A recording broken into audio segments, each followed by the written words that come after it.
ಮುಖಲಕ್ಷಣ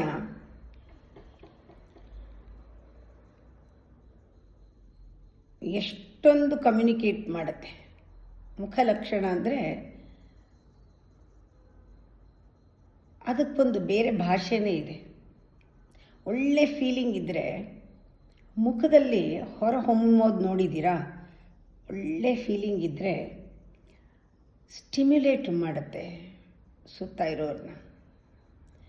ನಿಮ್ಮ ನಗೆ ಜೆನ್ಯೂನ್ನಾಗಿ ಇರಲಿ, ಒಳಗಡೆ ಎಮೋಷನ್ ಪಾಸಿಟಿವ್ ಆಗಿರಲಿ. ಆ ನಗು, ಆ ಭಾವನೆಗಳನ್ನ ನಾವು ಈಸಿಯಾಗಿ ಎಕ್ಸ್ಚೇಂಜ್ ಮಾಡ್ಬೋದು. ಯಾಕೆಂದರೆ ಇದು ಅಪ್ಲಿಫ್ಟ್ ಮಾಡುತ್ತೆ ಬೇರೆಯವ್ರ ಭಾವನೆಗಳನ್ನು. ಆ ಥರ ನಿಮ್ಮ ಪ್ರೆಸೆನ್ಸ್ನಲ್ಲಿ, ನಿಮ್ಮ ಮುಖಲಕ್ಷಣದಲ್ಲಿ ಇರ್ಬೋದು. ಯಾವತ್ತೂ ಮಾತು ಕೊಡೋ ಭರವಸೆ, ಮಾತು ಕೊಡೋ ಭಾವ ಇರಲಿ. ಮೌನದಲ್ಲೇ ಹೆಚ್ಚು ಮಾತಾಡೋದೇ ಬೇಡ, ಅಗ್ರಿಮೆಂಟ್ ಹೇಳಿ ತೋರಿಸ್ಬಿಡ್ಬೋದು.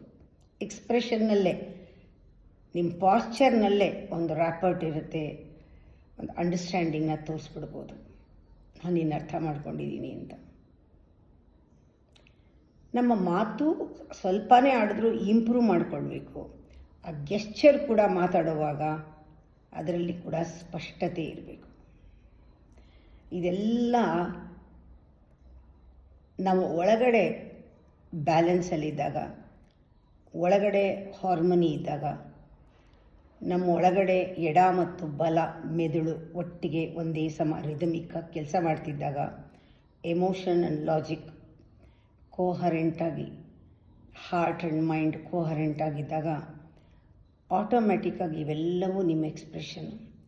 ಇದನ್ನು ಅಭ್ಯಾಸ ಮಾಡಿಕೊಳ್ಬೇಕಾಗಿಲ್ಲ. ಈ ಥರ ಎಕ್ಸ್ಪ್ರೆಷನ್ನ ನಾವೇ ನಮ್ಮ ಕನ್ನಡಿನಲ್ಲಿ ನೋಡಿಕೊಂಡಾಗ ಆಶ್ಚರ್ಯ ಆಗುತ್ತೆ. ಯಾರು ಕನ್ನಡಿ? ನಿಮ್ಮ ಸುತ್ತ ಇರೋರು.